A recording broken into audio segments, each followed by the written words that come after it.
RTV.0, os desea feliz Navidad y mejor año 2024.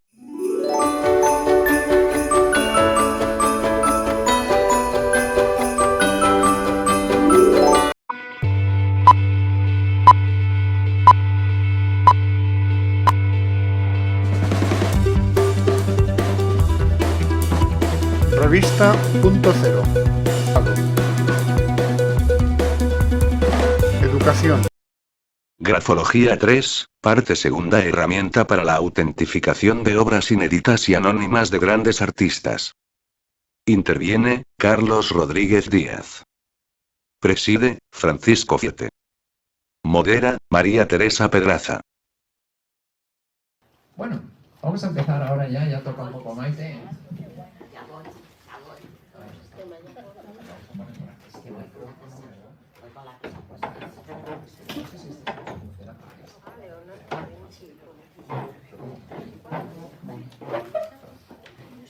Carlos. Voy con la casa. Se ha muerto. Se te ha muerto.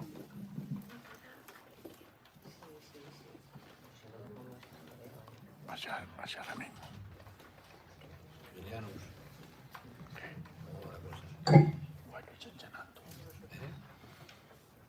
Bueno, pues dentro de los primeros que vamos a ir un poco viendo es a Leonardo da Vinci. ¿Qué os parece?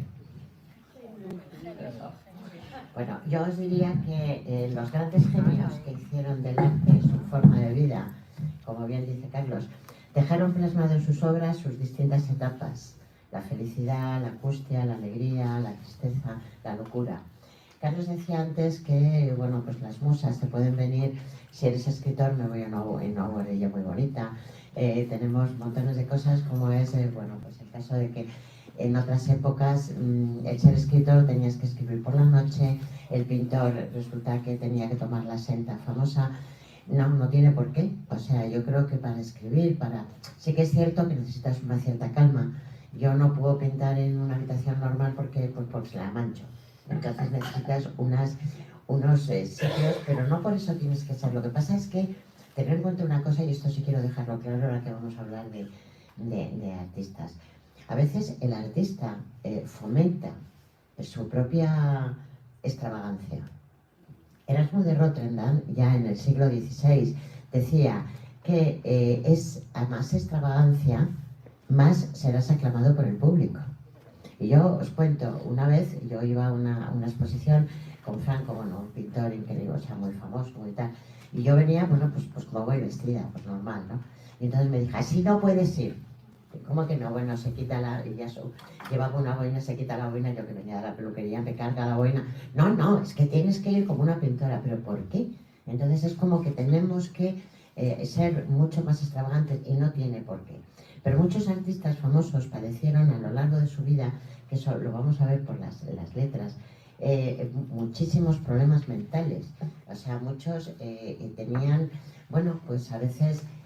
todo esto quizá a lo mejor también era un poco porque utilizaban muchos estimulantes. O sea, si hay gente que tiene que pintar por la noche, pues cambia el circo circadiano y eso lógicamente tiene que afectar. Otros, pues porque tienen que mantenerse despiertos, y sobre todo porque en la época, sobre todo los pintores, y ahora lo vamos a ver, se tomaba lo que llamaban en aquella época el hada verde. Eso es el asenta. Y entonces, claro, son alucinógenos. Y bueno, pues se confundía a veces con esquizofrenia, se confundía con los TOD, trastorno obsesivo compulsivo. O sea, había mucho tema de esos, pero que insisto, a veces las extravagancias de los pintores es porque nosotros mismos lo fomentamos. Recordar una cantante que yo, bueno, en otro momento he traído la diapositiva, que era Lady Gaga. Lady Gaga en un momento determinado se puso a cantar y llevaba un traje hecho de chuletitas. O sea, pues bueno, pues es que es así, ¿no? Bien, otra iba con cruces, con tal, o sea que a veces también se fomenta un poco el tema de la extravagancia.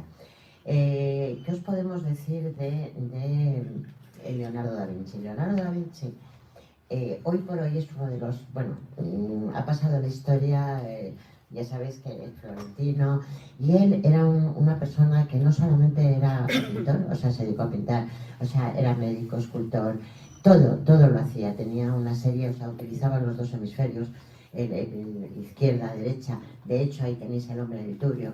Pero de todas formas, o sea, él era hijo de una esclava que además tenía una ascendencia rusa, pero luego era de otra persona muy adinerada, que ahí, bueno, pues le ayudó a estar, bueno, pues como un poco más dentro se pudo permitir determinados lujos.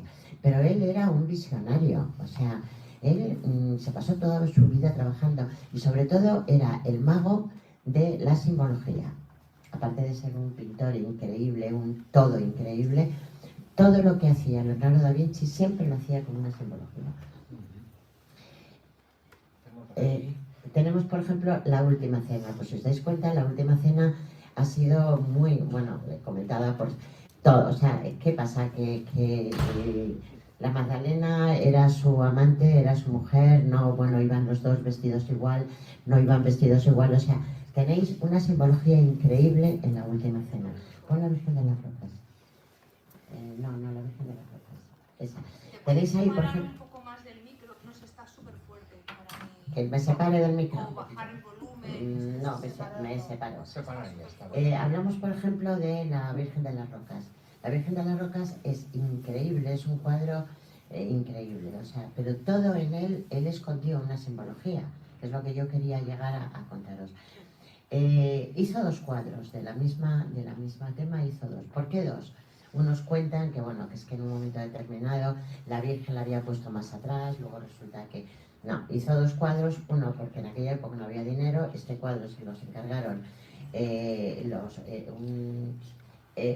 unos curas, exactamente unos franciscanos, como no le pagaban, dijo así, bueno, pues hago otro y lo vendo, y luego ellos lo reclamaban, y era única excluyente por eso. Si os dais cuenta en ese cuadro, hay un perro, en el cual el perro se supone que significa la opresión de la iglesia, donde por religión estábamos todos ahí muy atados. Pintó, no se sabe si es el niño, es San Juan. Sin embargo, ¿quién tiene más protagonismo, el niño Jesús o San Juan? Pues no se sabe, porque realmente mirar que la mano de la Virgen va a apoyar, pero sin embargo parece que es un garfio. O sea, ¿qué está pasando? ¿A quién ella realmente va a proteger? Y una de las cosas más que a mí me llamó la atención es que la Virgen de las Rocas no existe. O sea, existen muchas vírgenes, todas son vírgenes, pero la Virgen de las Rocas yo nunca lo había oído. Es decir, él siempre pintaba pintaba todo absolutamente... bueno, ¿cuál es ese? Ah, la Gioconda, que os voy a contar de la Gioconda. O sea, la Gioconda era mujer, era hombre. Dicen en algún estudio que resulta que era la cara era la de su madre combinada con la de él. Por sabéis que él adoraba a su madre y de hecho pues su padre no lo reconoció. Dicen que detrás de los ojitos, o sea, detrás de las pupilas, ahí él había escondido determinada simbología. Es decir, todo lo que hizo Da Vinci siempre hay una simbología. Todo, absolutamente. Pintó después también ahí tenéis, por ejemplo, ¿qué está diciendo lo que tú dirías? Arriba que tenemos la inteligencia, es la fantasía, pero también está el cielo. Pero también está ¿y dónde está el infierno?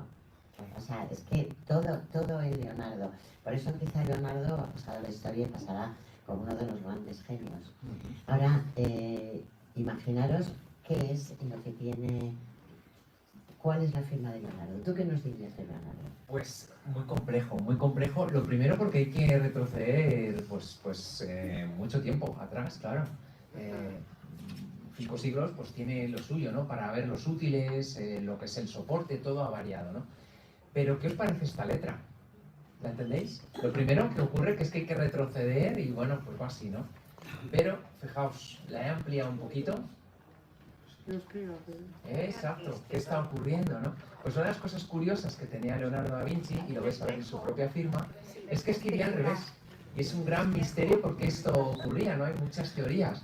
La realidad es que no se sabe exactamente, ¿no? Pero este tipo de escritura es lo que se conoce hoy en día. Bueno, aquí sí que estaría clara, ¿eh?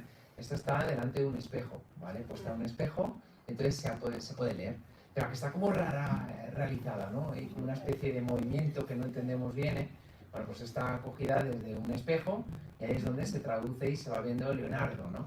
ya va poniendo y Es que, demás. es que Leonardo tenía la lateralidad cruzada. Sí. Al tener la lateralidad cruzada, él era lo que nosotros llamamos ahora mismo ambidiestros. O sea, son zurdos, yo por ejemplo soy ambidiestra. Entonces, yo escribo por la derecha, pero sin embargo, como sé algo de precisión, lo hago por la izquierda. Entonces, bueno, pues es que Leonardo era así. Sí, sí, por sí. eso le daba igual escribir de una forma que de otra. Pues vemos letras muy desiguales, letras muy encadenadas, con cierta continuidad gráfica pensando en los útiles, complejas, con vueltas, bueno, con una presión nutrida, aunque habría que ponerse en los útiles del momento, que no son para nada los que teníamos, hay que pensar en todo ello. Pero claro, al final lo que escribía, pues escritura especular como tal. ¿Qué es exactamente esta escritura que se denomina así especular? Pues también llamada escritura en espejo. Y puede ser un método de escritura que se logra pues trazando la escritura, como veis, en sentido contrario. La verdad es que hubo muchas teorías para esto. Hoy en día, cuidado si algún niño está haciendo esto porque puede constituir, no digo que en Leonardo sea así, ni en cualquiera de vosotros que pueda tener esta capacidad, que por cierto, esta habilidad se da solamente en el 1% de la población, así que ¿hay alguien en la sala? ¿No? Pues el 1% es poco, Nos gustaría. Por eso somos muchos, podría haber alguien que se lo esté callando. Pero bueno, le hubiera hecho algunas preguntas después, ¿Ah, sí? ¿Se puede? Tengo una pregunta. Ah, claro. Yo me compré un libro para aprender a escribir con la mano izquierda. Ajá. ¿Esto es positivo para tu hemisferio? Sí. Sí. Hay que entrenar el cerebro, y efectivamente, con la parte izquierda, la parte derecha, o sea que efectivamente, al cerebro hay que ponerle pequeños retos. Oye, la gente va al gimnasio, pero también hay otro músculo que hay que trabajar, que sería el de ahí arriba, ¿no? Que además es un libro Entonces, medio gordo, o sea, sí. Tiene su complejidad. Trata de hacer círculos con una mano y con la otra, al contrario. Claro. Es así de sencillo. Y Delante efectivamente, del espejo le haces círculos y con una mano vas para una y con otra mano vas para la otra. desde luego viene muy bien, incluso para estimular la propia creatividad y demás, el tener esa frescura, ¿no? Y el tratar de utilizar esa parte no dominante del cuerpo, al final al cerebro lo estás entrenando, lo estás forzando, Entonces esto efectivamente, pues es una de las cosas que hizo Leonardo da Vinci y que bueno, pues ¿por qué lo hacía? Pues quizá intentaba, no sé, pues ocultar alguna parte de lo que escribió y bueno, algunos dicen que era para que sus inventos y demás, bueno, fueran descubiertos, Y entonces utilizaba abreviaturas, utilizaba símbolos propios que dificultaban su lectura. Bueno, él inventaba cosas, ¿no? Cosas que era gente que era, sí, y que bueno, pues sabían de pintura, de escultura, de todo, ¿no? Como tal. Todo. Sí. Ahí he estado viendo una lista y es tremenda, ¿no? Pero cuidado que también sabía escribir de manera habitual, bueno, pues en sentido de marcha habitual y demás, o sea, sin ningún problema.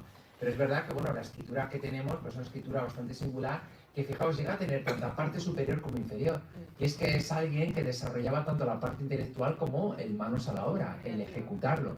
¿Vale? Aunque siempre se ha dicho que, cuidado, muchos inventos no estaban probados. O sea, no los llevó a ejecutar, quizá porque luego la materialidad de las cosas pues llevaba dinero y llevaba costes, ¿no? Pero es verdad que sería una persona, pues en este sentido, bastante difícil de clasificar. Y bueno, es que también su arte también es así, no difícil de clasificar. Otras cosas que vemos es la enorme velocidad gráfica con la que tiene atendiendo a los útiles, Y sería una escritura que presenta una enorme agitación. Permanentemente parece que escribe con prisa, con rapidez, ¿no? Y es probable que fuera una mente, como veis... Leonardo siempre, yo he leído varios artículos de varios escritos, y siempre decía que no iba a tener tiempo para hacer todo lo que tenía que hacer. Con lo cual era muy rápido, escribiendo, trabajando, era muy rápido. Sí. A pesar de que tuvo una vida longeva para la época, pues superó los 60 y tantos años, que para esa época era bastante edad. Es verdad que, bueno, pues... Bueno, vamos a ver Goya. Vamos a pasar a Francisco José de Goya y Lucientes. Si hablamos del Francisco José de Goya y Lucientes, ¿qué os puedo contar de nuestro genial Francisco de Goya? Francisco de Goya, bueno, ya saben, yo lo voy a definir muy rápido como en 3 etapas. En su juventud, las pinturas, ya sabéis que eran optimistas, luminosas, con un colorido variado. Pintaba temas como las romerías, los juegos. Recordad que en aquella época se jugaba mucho a la gallinita ciega. Él pintaba toda esa serie de cosas. Luego llegó en la madurez, y en la madurez fue cuando pintó cuadros enormes, que bueno, fue pintor de cámara de la familia de Carlos IV.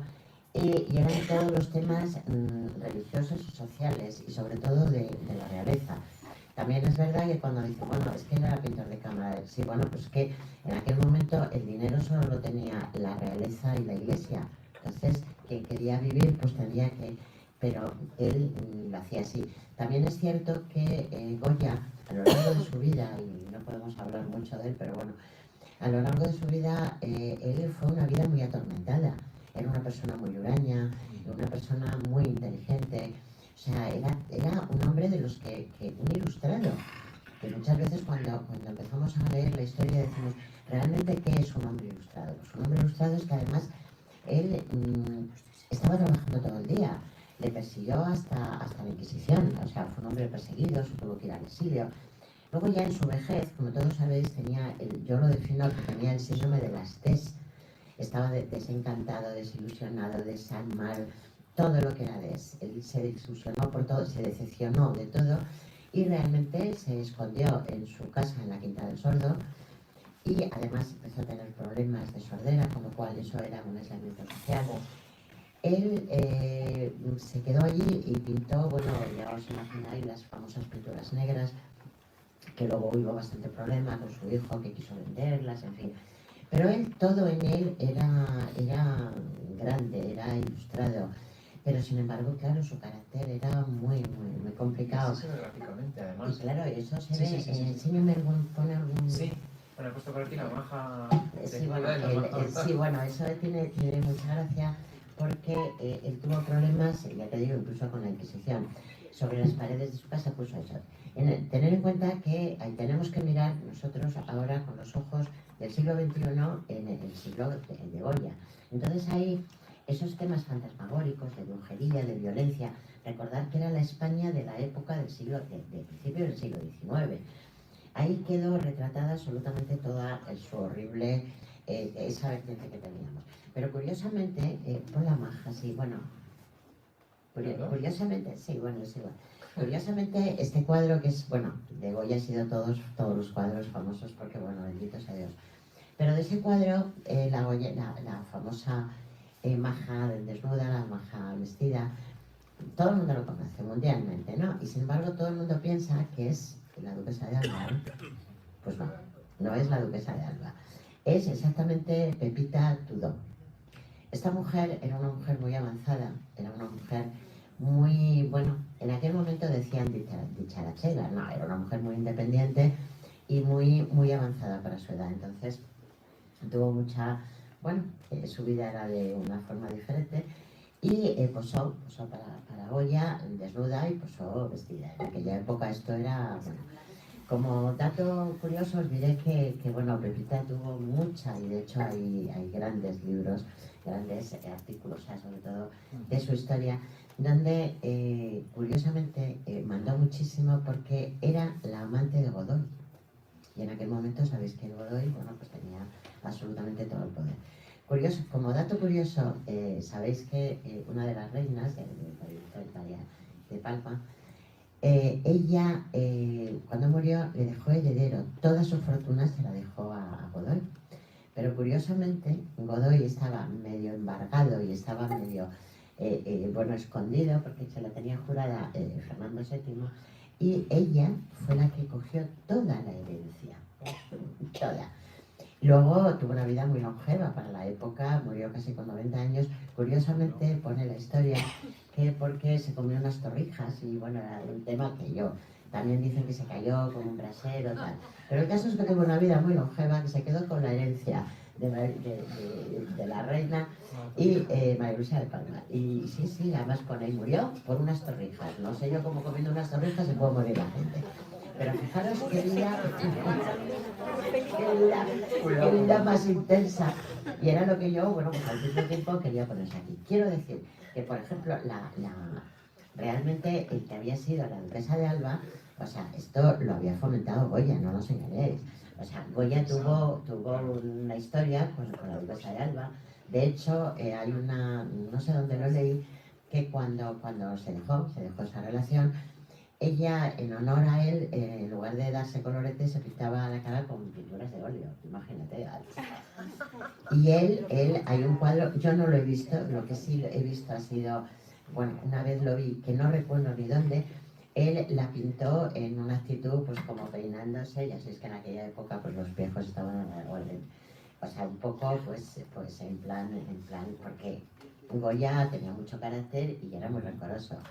Pero bueno, el caso es que él fomentó mucho esto de que era la duquesa de Alba, y no era la duquesa de Alba, que sepáis que era Pepita. Oh, sí. Bueno, ¿y qué podemos decir de la escritura de Goya? ¿Qué nos dices? Bueno, pues aquí tenéis un poco la firma más habitual. Esta puede ser una de ellas, un poquito procesada. Pero fijaos que lo que desarrolla es una firma, bueno, pues con también cierto movimiento y que luego tiene como un trazo hacia abajo, que son una serie de bucles entrelazados que dibujan como espirales centrípetas y que, bueno, pues esto se denominan rúbricas fulgurantes, según Muñoz Espinal, ¿vale? Uno de los que han trabajado el tema de firma aquí en España, ¿no? Entonces, ¿esto qué indica? Pues, por así decir, está puesta en la parte de la derecha. La rúbrica es la defensa. Esa parte en la zona de la derecha indicaría distancia para con los otros, una cierta protección al que viene, que está siempre situado en esa zona. Y luego fijaos que es curioso que se desarrolla más la zona inferior, que sería propia de esos artistas plásticos que desarrollarían su arte a través de las pinturas, ¿no? De alguna forma era así, ¿no? Pero fijaos un poco su letra. Esta es la letra que tenemos de un Goya un poco más joven, hay que decir, y bueno, pues una escritura más o menos lanzada y demás, pero con óvalos completamente cerrados, arcadas, un movimiento muy calculado. Tiene caídas, como veis, hacia la zona inferior, que sobre todo en la zona un poco de abajo. Y a levantarme casi para señalaros, perdonad, los golpes, los ruidos que suenan, pero fijaos cómo van en este tipo de caídas, que no dejan de ser personalizaciones gráficas, pero que nos instalan justamente en el artista un poco plástico como tal, Y es cierto que aquí vemos a un Goya bastante jovial, bastante alegre, con un estado de ánimo adecuado, por así decir, porque vamos a ver escrituras que no presentan esto, Todo lo contrario, un Goya mucho más atormentado y demás. Sí que es cierto que esta escritura pertenecería a alguien de corte introvertido, con una necesidad de expresión de emociones, pero siempre con una necesidad también de controlar un poco lo que se hace y lo que emerge de cara a los otros. Esto lo vemos en esos óvalos que decía cerrados, las arcadas grafológicas, incluso estos elementos que son siempre como de cierre por zona superior. Indica un poco, bueno, pues el refugio, los propios pensamientos para realizarlo, pero también en algunos lanzados que pueden indicar cierta impaciencia, pero que en este escrito pues, está indicando también distancias interpersonales, como si fuera alguien que, bueno, sí, pero con distancia, ¿vale? Manteniendo siempre un poquito esto. Aquí ya vemos cómo va acabando, es el mismo escrito, Es que fijaos, la propia rúbrica qué maraña dedica justo en esa zona. Esta le irá puliendo un poquito más para que luego ya vayamos viendo pues esa parte de Goya como más, con esa figura más fulgurante, Fijaos un poco cómo va acabando, y tenemos aquí un escrito de 1792, según pone. Esto es del escribano, esto no es suyo, es una escritura típica que hacían para notarías o lo que fuera aquí, pero esta es la suya. Y ya vemos pues una letra mucho más desenfadada, mucho más estática, en algunas cosas, más amplia, pero a la vez más lenta. Y luego vemos, bueno, pues una parte de cierta contención en esta parte que ya no llega a unir tanto a las letras, parece que hay como reenganches, como una necesidad de unión que siempre se va a ver un poco con distancia. No sé si tengo alguna más por aquí, un poquito más de cerca. Se ha ido limpiando porque no es fácil tampoco. Ahora cuando vayamos a lo contemporáneo va a resultar un poco más fácil, ¿no? Pero ya vamos viendo un poco cómo estos gestos ya no son tan curvos como la que hemos visto en el inicio. Aquí ya empezamos a ver a un Goya agotado, por así decir. Un Goya con menos destreza. ¿Quién lo diría para las pinceladas que daba, ¿no? Sin embargo, que empieza a tener ya problemas de tipo psicomotriz y que sobre todo se va a notar más en lo que es la rúbrica, que deja de ser ya tan curva y empieza a anunciar algunos ángulos por esta zona. Incluso fijaos cómo la escritura, que antes lo decíamos, mantiene un cierto vaivén en esa línea base. Que bueno, ahí estaría esa parte, como veis, de enorme sensibilidad. Sensibilidad, pero que se queda interior, Sí. ¿Qué viene a decir, por ejemplo, Leonardo da Vinci separa mucho las letras y sin embargo él las junta mucho más? Las junta ¿Esto qué mucho viene más. a decir? Yo, en Leonardo da Vinci puede indicar muchas cosas, pero la clave para observar la distancia que hay entre palabras es siempre la velocidad. Muchas veces la explicación a cómo se hace en grafología siempre digo que no es qué haces, sino cómo lo haces. No es que haya mucha separación, sino que esa separación queda condicionada por esa velocidad, ¿no? El Leonardo da Vinci lo que está indicando es que es muy rápida, muy veloz. Atiende a un ciclo de pensamiento realmente enorme que la mano intenta seguir y claro, la velocidad es proporcional también al espacio que consumimos, que siempre va a ser mayor. Entonces al final vemos ese avance. En Goya, en cambio, es esa parte de necesidad de concentración en sí mismo. Quizá lo has definido bien, no lo hubiera dicho, pero sí es verdad, como una parte un poco más huraña, más distante, ¿eh? En donde la persona es mucho más cauta y las interacciones son siempre más pensadas y mucho más limitadas, ¿eh? Entonces en Goya vamos a ver un poquito eso, ¿eh? Sí. Con carácter vamos a ver a Van Gogh. Bueno, Van Gogh, que os voy a contar, o sea, Van Gogh, sabéis que es, bueno, un pintor increíble, impresionista, maravilloso, que curiosamente, casi fue diagnosticado de esquizofrenia y no era esquizofrénico. O sea, él tenía problemas, realmente yo creo que si tuviéramos que etiquetarlo, sería un TOC, un trastorno obsesivo compulsivo. Él quería pintar porque quería pintar y bueno, pues tenía serios problemas de comunicación. Él empieza a pintar, es una persona que se da completamente a lo que él ve, en lo que bien decía antes Carlos, pues él veía los árboles azules, pues los veía azules. Es como lo que os contaba Carlos. Yo un día llego a casa con un cuadro y yo emocionada me dijo, oye, mira, ¿te gusta y tal? Y, ¿pero qué tengo que ver? ¿Cómo que qué tienes que ver? Pues dime si te gusta. Dice, pero es que eso rojo, digo, es que yo lo veo rojo. Pero claro, dije yo, se ha terminado. No hay más. Bueno, pues Van Gogh era igual, era un incomprendido, una persona que, bueno, pues tenía muchísimo problema con las relaciones y al final, pues ya sabéis que terminó en un psiquiátrico. ¿Qué ocurre? Que también la forma que tenía de relacionarse con el mundo no era lo habitual.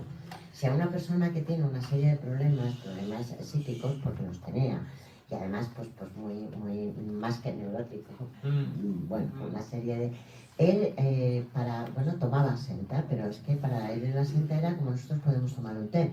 ¿Qué ocurre? Pues que estaba completamente, pues con muchísimos problemas, sobre todo de concentración.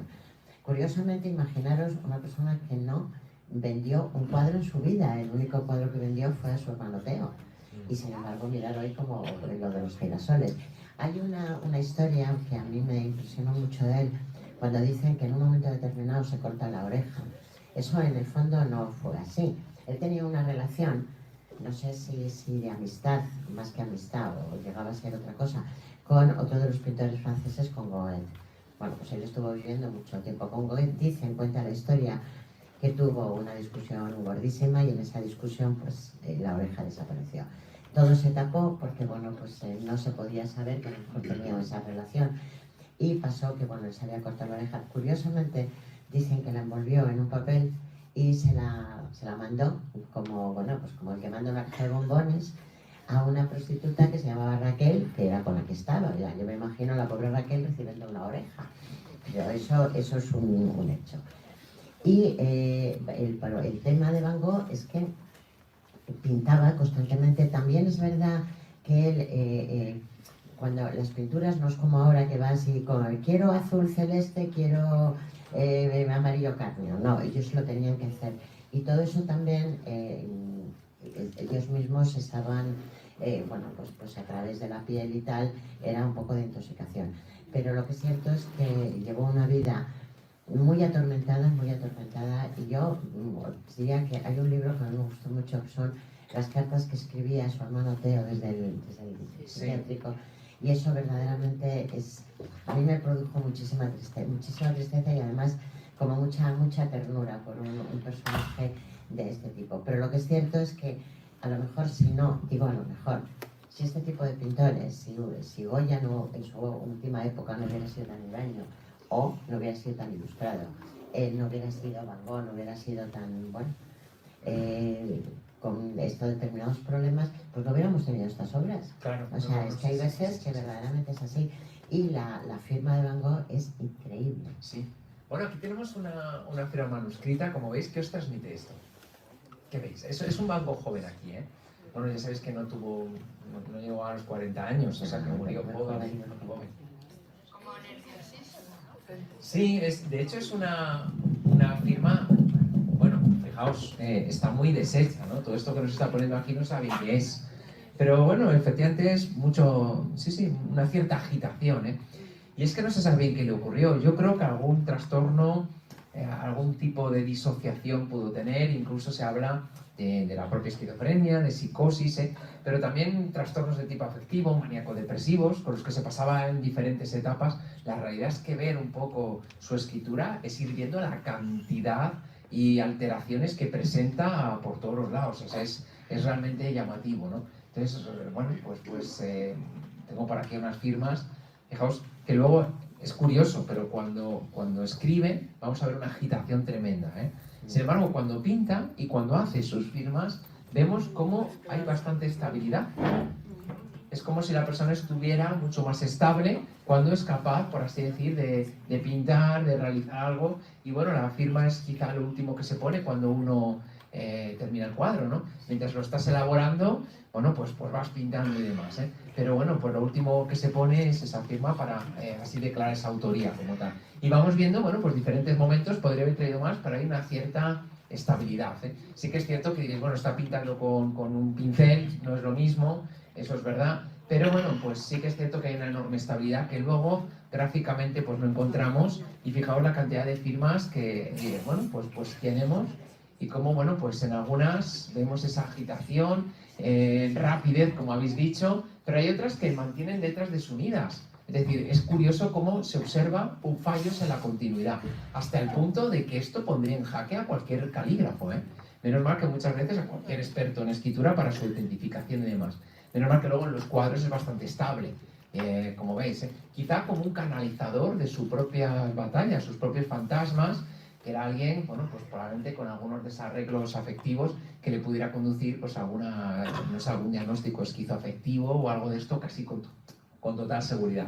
Pero vemos diferentes etapas, muchas de ellas no están distantes en el tiempo, porque ya digo que es alguien que no llegó a vivir demasiados años, y vais viendo, por ejemplo, en esta, cómo se une prácticamente todo y el dinamismo que presenta, incluso la fuerza y demás, ¿eh? Cuando veamos estas uniones vamos a ver a alguien que es capaz de vincularse con el medio, de tener esa parte afectiva, de expresar lo que siente. Si nos vamos, por ejemplo, a otra un poquito opuesta, como puede ser esta, fijaos, cambia incluso la propia inclinación. La cohesión ya no está. Aquí tendremos una intermedia con respecto a la velocidad que tenemos aquí, pero vuelve a aparecer esos desligados, esas distancias, incluso las letras se encogen. Algo que tiene de dominante, y casi siempre se observa, es una tendencia, como veis, gladiolada.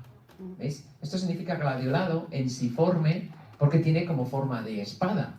Y bueno, pues vais viendo que disminuye. Eso indica esa agitación, esa rapidez, pero también esa capacidad empática, esa emotividad, esa capacidad de observación con el entorno, que desde luego, bueno, pues en muchos de ellos está más o menos presente, aunque aquí, por ejemplo, habría casi desaparecido, ¿no?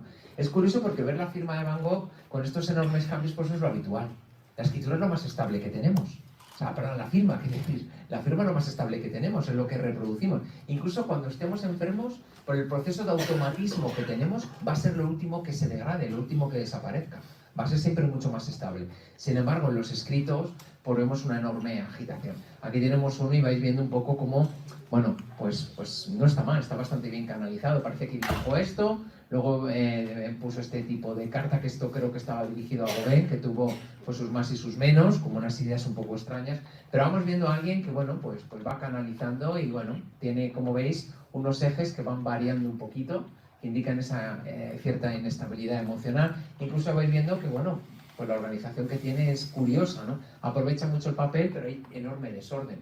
De hecho, se dan incluso este tipo de elementos que van cayendo y que se denominan, bueno, pues en un momento dado es como un pasar, como querer avanzar, y bueno, pues van cayendo, ¿eh?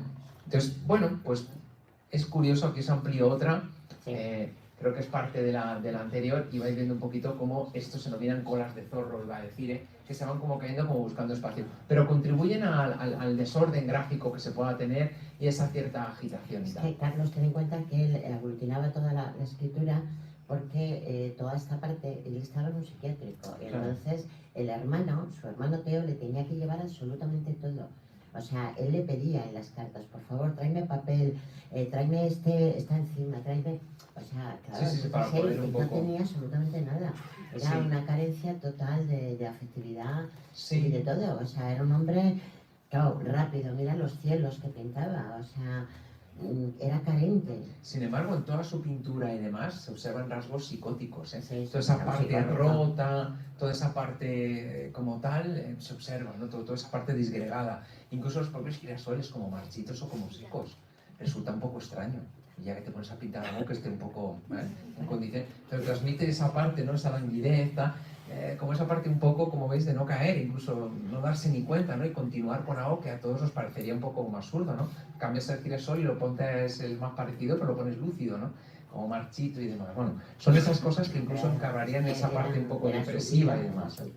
Sí, luego tú tenía como sesiones, incluso una parte paranoica que puede observarse en algunas agujas en vertical, como estas, que van cayendo y lo hacen de manera estrepitosa, ¿no? Y bueno, pues hay por ahí escritos que van narrando un poco la relación que tuvo con Gauguin, que era algo como obsesivo, pero a veces incluso como paranoico, Bueno, ¿no? pero es que era obsesivo, era un obsesivo Sí. compulsivo, y entonces él quería estar con Muchos Gauguin. problemas mentales. Gauguin era un hombre muy libre, un hombre que viajaba y que le apetecía ir así, experiencias, ¿no? Y sin embargo, Van Gogh quería establecer un aparte que era muy dominante, muy que tenía que dominar él. Sí, Gauguin. Que luego además era muy independiente. También muy narcisista, el otro, gráficamente también sería interesante que no lo hemos puesto, pero hay una duda, pero... ¿Qué significa el rasgo ese de la firma? Ese rasgo final que tiene prácticamente en todas las firmas. El rasgo que va cayendo y demás. Eso Es un subrayado normal y demás, pero cuidado que siempre nos dibuja a veces ciertos ángulos en la derecha que sí que diría, cuidado, al que viene la rea, que ahí estaría esa parte un poco agresiva para con los otros, ¿no? Es decir, como una defensa y tal, Luego el rasgo que vaya cayendo y demás, bueno, es un subrayado que no llega a dirigirse a ser subrayado, porque es casi como una parte un poco transversal, así un poco hacia este lado, ¿no? Al final vuelve a caer hacia la parte de instintos, incentivaría esa parte de captar la realidad, por así decir, pues desde la parte material, desde la parte de los sentidos, cosa que a lo mejor los autistas auditivos exactamente no es así, pero sí en ellos que va un poco cayendo, También este gesto, bueno, es algo bastante habitual que se observa, Si fuera un poco más vertical dicen que es algo propio de la codicia, de la parte material, a veces algunos economistas o banqueros que se dedican un poco al mundo de lo contable o tangible o mensural le pueden llegar a tenerlo, es decir, hay un poco de estas cosas, pero realmente es un subrayado que tampoco tiene mucho más, Sí que es cierto que algunos grafólogos quieren ver en esto la parte un poco depresiva, ya que el gesto cae, es decir, se deja, como veis, arrastrar por la parte pulsional, sin poner, por así decir, oposición. Entonces indicaría con una cierta falta de vitalidad a veces, o de ebullición. Pero bueno, yo lo considero casi un subrayado como tal, sin más, teniendo en cuenta que es un holandés y que, bueno, pues en escritos pues germánicos, anglosajones y demás, no hay rúbricas, o sea que están minimizadas. En él ya habría una parte de ello, Así que bueno, ahí estaría. Pues aquí tenéis alguna más. Fijaos, aquí en este ya empezamos a ver una parte psicótica, ¿vale? ¿Dónde se ve? Bueno, las letras son muy desligadas, ¿vale? Pero cuidado que de repente empezamos a tener una serie de fraccionamientos donde el óvalo se separa de su cresta. Ocurre también con las P's, que se hacen en varios trozos. Esas letras que se denominan fraccionadas, es decir, que se hacen en varios trozos, están indicando esos procesos disociativos, que antes no teníamos. Bueno, sé que no se ve muy bien, pero es que no he conseguido majar. No lo tengo original. Es una pena, Es una pena. Exacto, este era original, madre mía, ¿verdad, Pues lo hubiera traído, Te digo, las cosas tienen que ser para ser útiles, Pero fijaos que de alguna manera, pues esto está indicando cómo el óvalo, que es la idea del yo, se separa de su pensamiento, que es la zona superior, en el caso de las crestas, o de la parte más instintiva material, que sería ya la conexión con el mundo, Entonces cuidado que estas letras sí que mantendrían cierta separación, bueno, incluso, fijaos que incluso la separación que hay es diferente, pero que tengo otro que se ve un poquito mejor. Bueno, no se ve mejor, ¿verdad? Pero ha sido un intento. Bueno, pues fijaos que también vuelven a estar disgregados y volvemos a encontrar letras, Aquí, a través de la lupa, incluso empezamos a ver como el óvalo, damos un paso más, y el óvalo incluso está partido en dos. Una A, por ejemplo, la ejecuta en varios trazos, hasta 3. Todo eso nos está hablando de un proceso de disociación que habría que evaluar exactamente qué está ocurriendo ahí, ¿vale? Pero los procesos disociativos pueden tener, como veis, trastornos de tipo afectivo y mezclarse y embadurnarse. Y quizá yo creo que en Van Gogh lo que le canalizaba era en su pintura, el refugio en sus propios cuadros, en esas ideas, que bueno, pues no vende ninguno, pero... No, vendió pero uno fijaos hoy en día, hermano. qué pena. Lo que pasa es que él Sí, tuvo sí, una sí. desconexión de la realidad, eso está claro. Aquí hay otro que sigue teniendo esas colas de bueno, pues de alguna manera, bueno, aquí se ven esas letras que están como disociadas, ¿veis? Incluso adquieren mucha separación, ¿eh? También la separación que hay entre el óvalo y los propios instintos indica ese proceso disociativo que cada vez puede indicarnos, habrá que verlo, cada vez más distancia con el medio, ¿eh? Bueno, aquí este es el que decía que se veía mejor, digo, bueno, uno no se acuerda bien lo que ha pegado, pero efectivamente, aquí estaría. ¿Veis un poco, por ejemplo, esto, ¿no? Estas P's a trocitos, estas las que van un poquito así también. Entonces, bueno, al final, bueno, pues fijaos qué diferencia de las iniciales a las finales. Cómo de alguna manera esa disociación, esas dificultades de relación con el medio han ido a más en poco tiempo. Ya digo que no viví mucho. Hablamos un poquito de Frida Kahlo. Ya vamos acabando, pero... Frida Kahlo, bueno, ya sabéis, una pintora mexicana que ella misma se autodefinía decía, nunca pinto sueños o pesadillas, pinto siempre mi propia realidad. Ella empezó a pintar con 18 años y bueno, no pintaba demasiado, empezó un poco a escribir y tal. Cerca, entre 18 y 19 años, tuvo un accidente precisamente con un tranvía. Lo del tranvía debía ser horrible, porque el tranvía también pilló al marido cuando la famosa escritora que era Marie Curie, investigadora. Bueno, se ve que los tranvías tenían ahí una mala pasada. A ella le pilló un tranvía y le marcó el resto de su vida.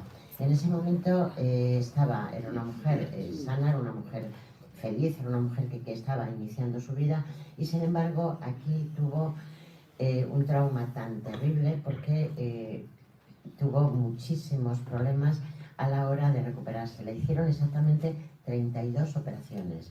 Para combatir el dolor y el aburrimiento comenzó a pintar y a dibujar. Ella ya al principio, ella escribía y aquí ya tenía que estar en la cama, lo único que podía hacer era pintar. Se pasó años dando clases de dibujo. Sufrió muchísimo durante su matrimonio. Ella, en un momento determinado, se enamora, se casa con Diego Rivera, un gran pintor, que comentan las malas lenguas que incluso muchos de los cuadros que había hecho Diego eran de ella y sin embargo Diego lo firmó. Eso es lo que dice la historia. La verdad es que ella tenía un carácter muy difícil, Diego también tenía un carácter muy complicado y bueno, pues ellos eran unas personas que establecieron una relación, lo que ahora podríamos definir como una relación libre.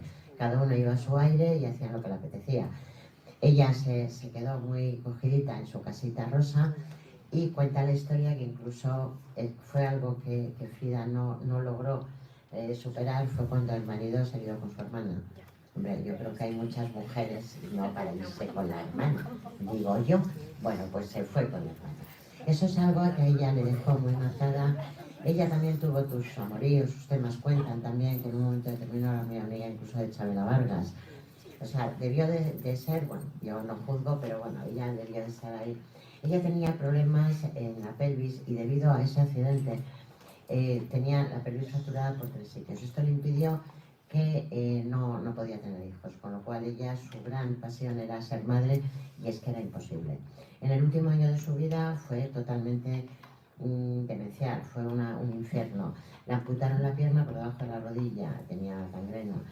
Esto y su vida complicada hizo que ella se sumergió en una depresión con varios intentos de suicidio. A su médico, mientras pintaba, y además es curioso porque Frida Kahlo pintaba todos los cuadros, eran muy coloridos, ya lo sabéis, pero siempre se pintaba ella misma, con muchas flores, con mucha tal, quizá era lo que ella no podría hacer. A su médico creo que había una frase que decía, doctor, si me deja tomar otro tequilita, le prometo no beber el día de mi funeral. Entonces ella decía, vamos, de hecho, volvemos a lo que decíamos de los pintores, pues una mujer con un problema afectivo muy grande, una vida muy desestructurada, no sabía si le gustaba una cosa u otra.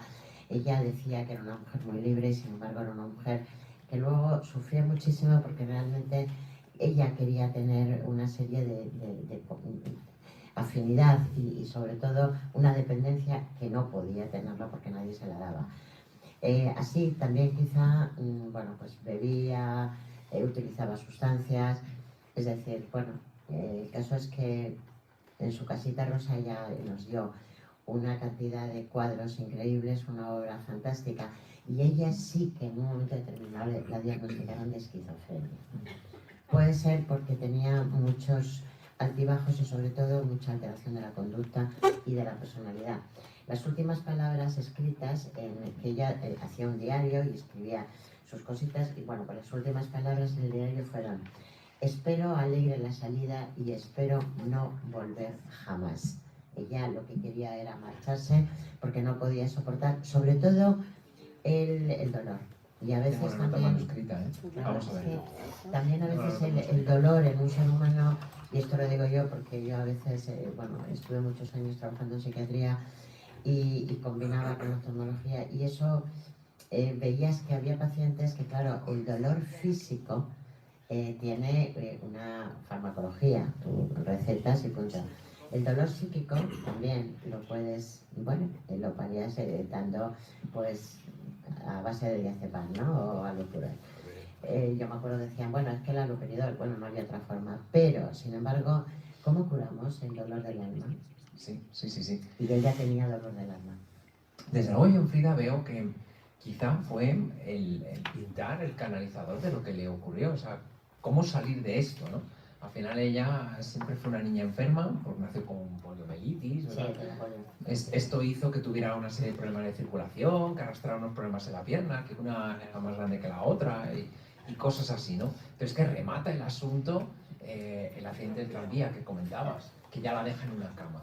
Entonces al final, pues imaginaos el momento en que uno quiere desarrollarse y demás, ¿eh? Su relación con la pintura siempre estuvo desde joven, ¿eh? Pero sin embargo yo, por las características de personalidad, pienso que pudo ser su revulsivo o de alguna manera su salvavidas como tal, ¿eh? Y que a partir de la enfermedad es cuando se empieza a pintar de una manera contundente, por así decir, para que tengamos su arte.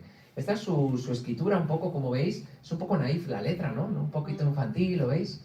Como alguien un poco ingenuo, diremos. La propia pintura también resulta así, ¿no os parece? Como con una parte colorida y demás, pero a la vez como si fuera un niño que pinta y utiliza todos los colores y cuanto los más chillones mejor, ¿no?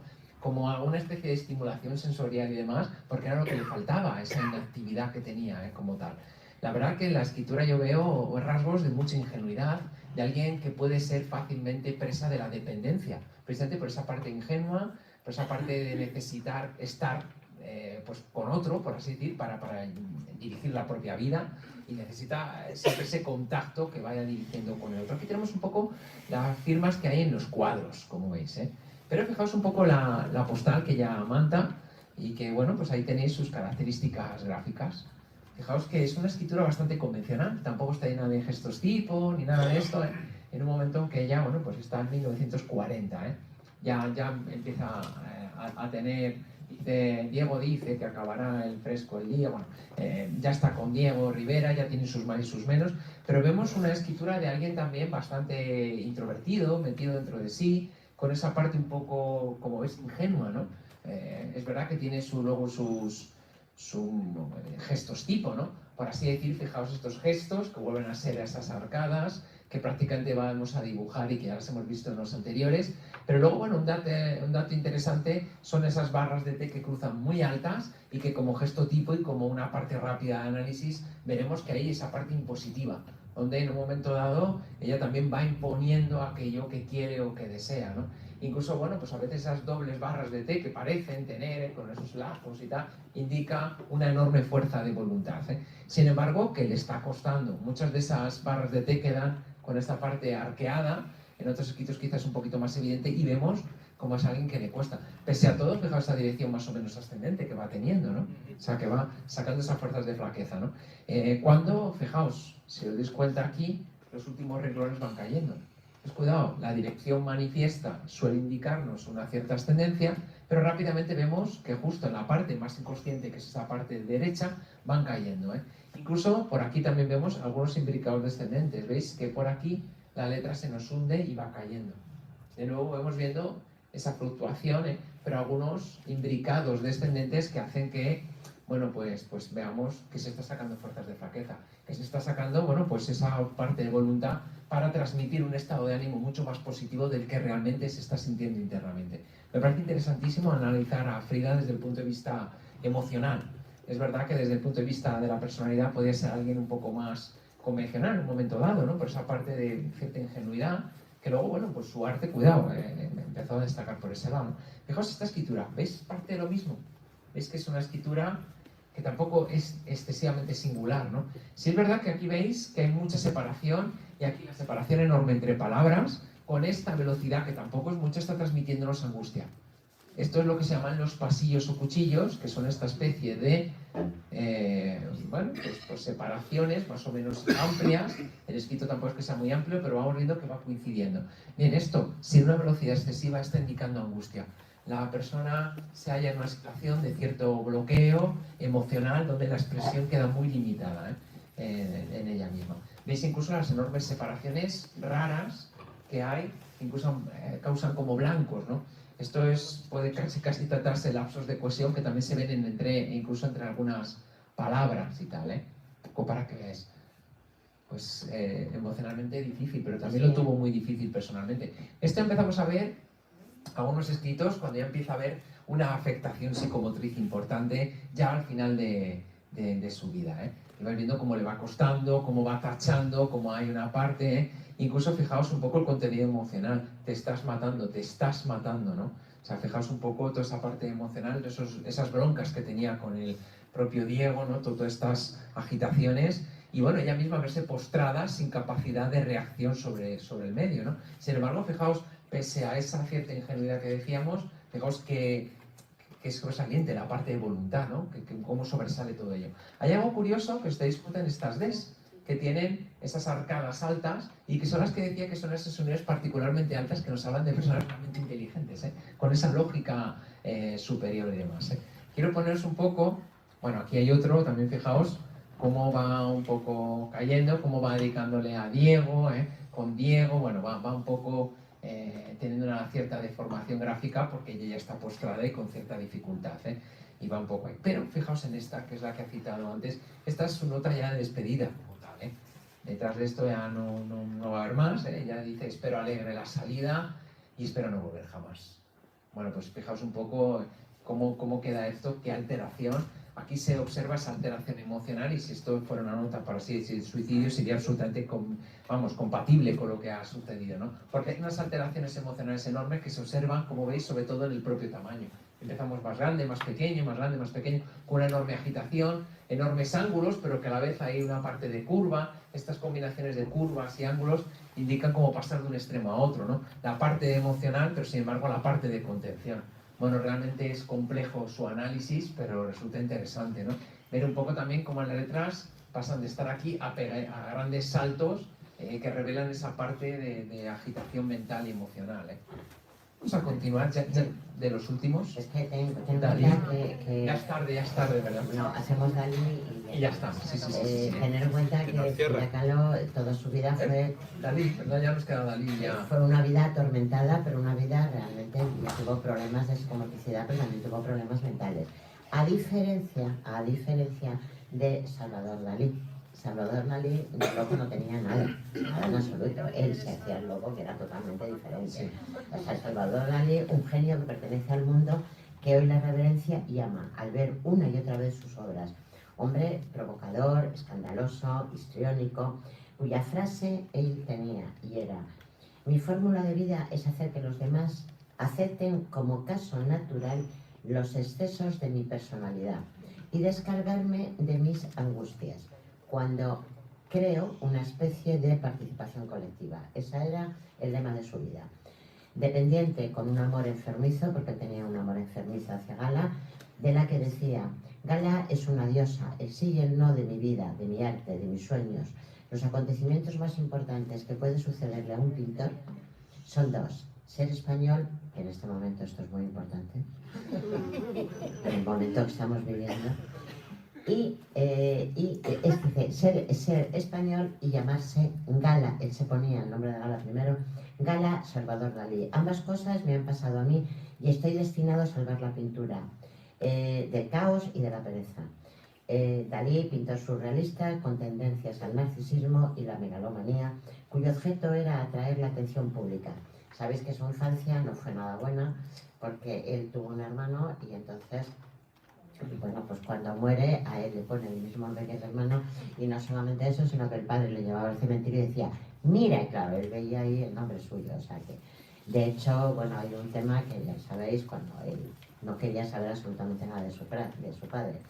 Una de las famosas frases que también tenía decía que la única diferencia entre un loco y él, decía yo, es que yo no estoy loco, que realmente no lo estaba. Él, hablaba y tal, y luego, bueno, pues tenía todas sus historias.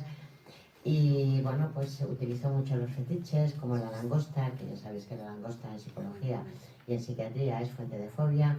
El fetiche daliniano más estudiado, que hemos estudiado absolutamente todos los que hemos pasado por psiquiatría, es la muleta. O sea, la muleta, porque toda su vida fue un muletazo va y muletazo viene. Tuvo muchísima relación, ya sabéis, con Lorca, con Buñuel. Y bueno, pues lo que sí está claro es que con todas sus excentricidades, con toda su locura, con esos bigotes engominados, todo, el caso es que la pintura de Dalí es que es increíble, o sea, es una persona con un surrealismo increíble, increíble. Recordar los relojes, recordar el Cristo, la rendición. Bien, para mí es uno de los mejores pintores, aunque hay veces que la mitad de sus obras es muy difícil de entender, pero eso está ahí y para mí es increíble. La firma de Dalí pues debe ser una firma, tú la analizas, de una persona, bueno, pues narcisista, a veces también he llegado un poco al maquiavelismo, pero sobre todo una persona, bueno, pues con una dosis tremenda de egocentrismo. Mucho. Que es así. Sí. Salvador Dalí es que es diferente al resto en una situación, yo creo que muy particular, y es que este señor consigue vivir de su arte. Prácticamente todos los que hemos visto no era tan así, ¿verdad? Bueno, sobre todo Van Gogh es el que menos, ¿no? Bueno, luego ya más o menos, Leonardo, bueno, más o menos fue subsistiendo como tal, ¿no? Pero bueno, a él desde luego, él mismo decía, sospecho que soy multimillonario. Así me gusta la cosa, ¿no? Decía cosas así, no sé cómo te puedes levantar por la mañana y verte en el espejo y saber que no eres Dalí. Bueno, yo no sé si os acordáis vosotros, yo eso lo he visto, ¿eh? Sí. Una entrevista que hubo es que no me acuerdo el nombre del periodista, pero este periodista además era mundialmente famoso y tenía también unos bigotes, no como él, pero bueno, se asemejaba. Y pues para hacerle un poco, bueno, pues yo me imagino que al principio romper un poco el hielo, y Dalí, dicen que usted y yo nos parecemos. Claro, Dalí hizo esto y dijo, no lo entiendo. Usted es tonto y yo soy listo. Sí, Eso se ha grabado. Un tipo que tela. La verdad que sí, bueno. Las firmas, o sea, hay una parte curiosa y hay un problema un poco de identificación de sus cuadros y de sus obras, porque están localizadas, hay un estudio de esto, una mujer que localizó 678 firmas diferentes o modelos de firma. Como veis, Bueno, esto no es lo normal.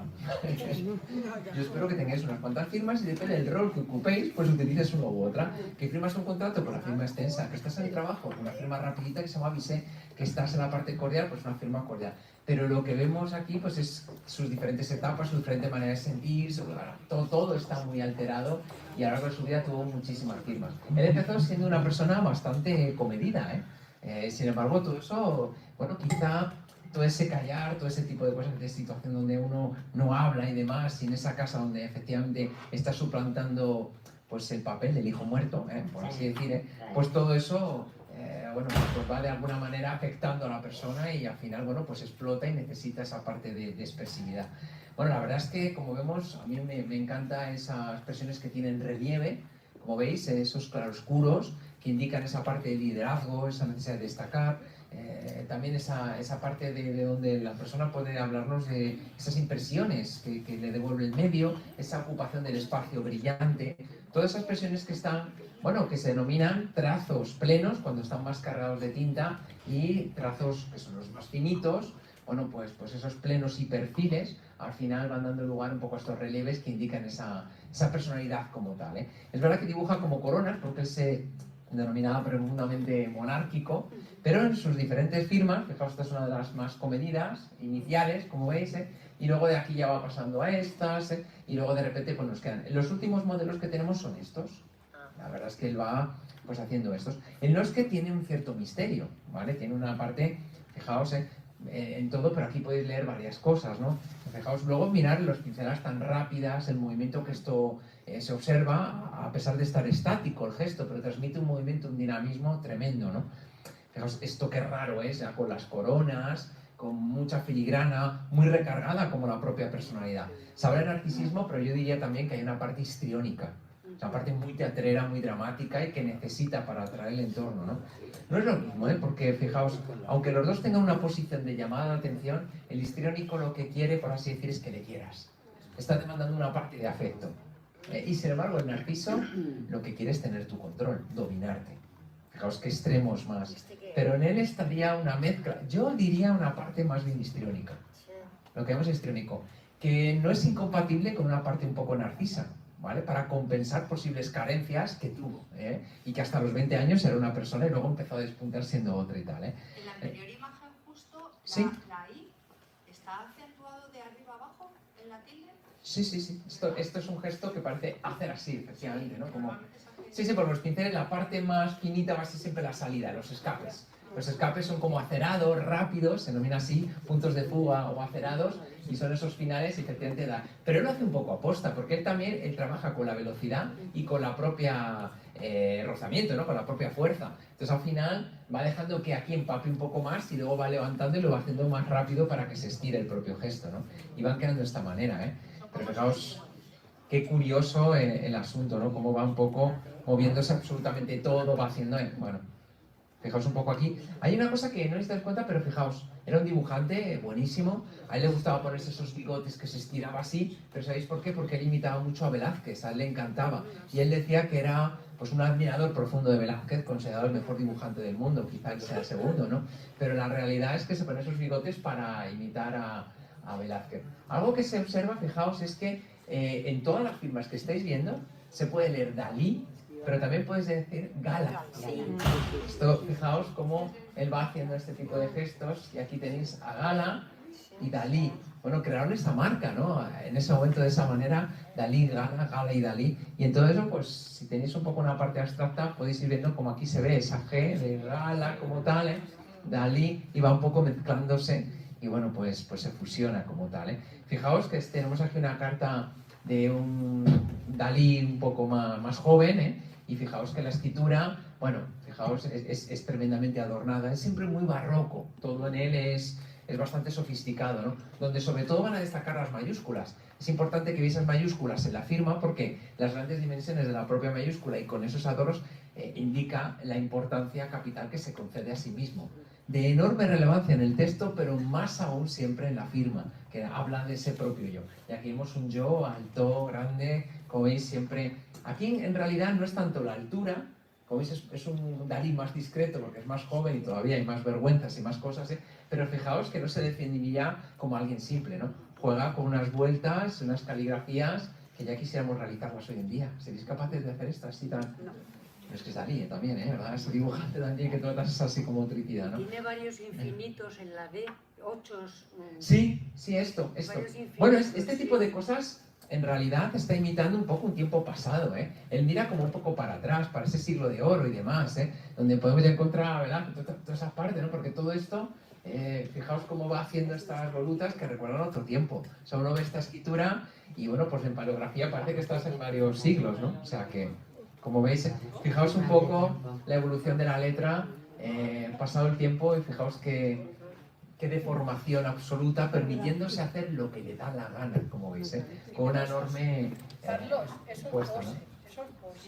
Sí, a veces hay algo de eso, pero fijaos, una pose que mantuvo siempre y que él le iba, ¿no? O sea, que de alguna manera hay una parte que él necesita de todo esto, Yo, fijaos, creo que hay pose, pero no es solo pose, no es solo impostura, Está en el carácter del individuo el hacer este tipo de cosas, como una parte un poco histérica, para que me entendáis, como si la persona necesitara canalizar todo esto, y el arte es un poco así, Bueno, tenemos aquí a Lorca, ya le veremos, Pero, la verdad es que fijaos qué letra, porque fueron, bueno, del mismo grupo, ¿no?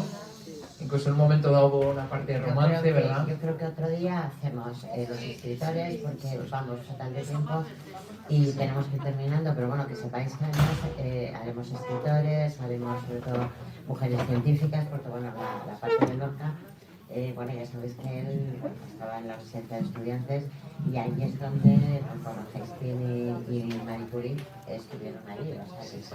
Y sobre todo tuvo mucha relación con Dalí. Bueno, deciros que muchísimas gracias, espero que os haya gustado.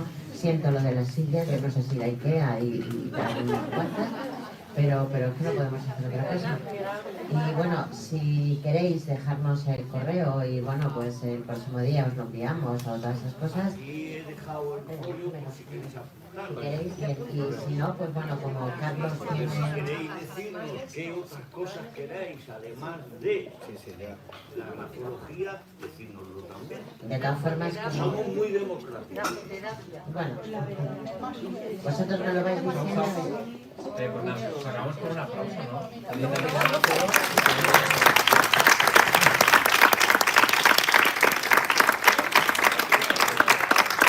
Punto.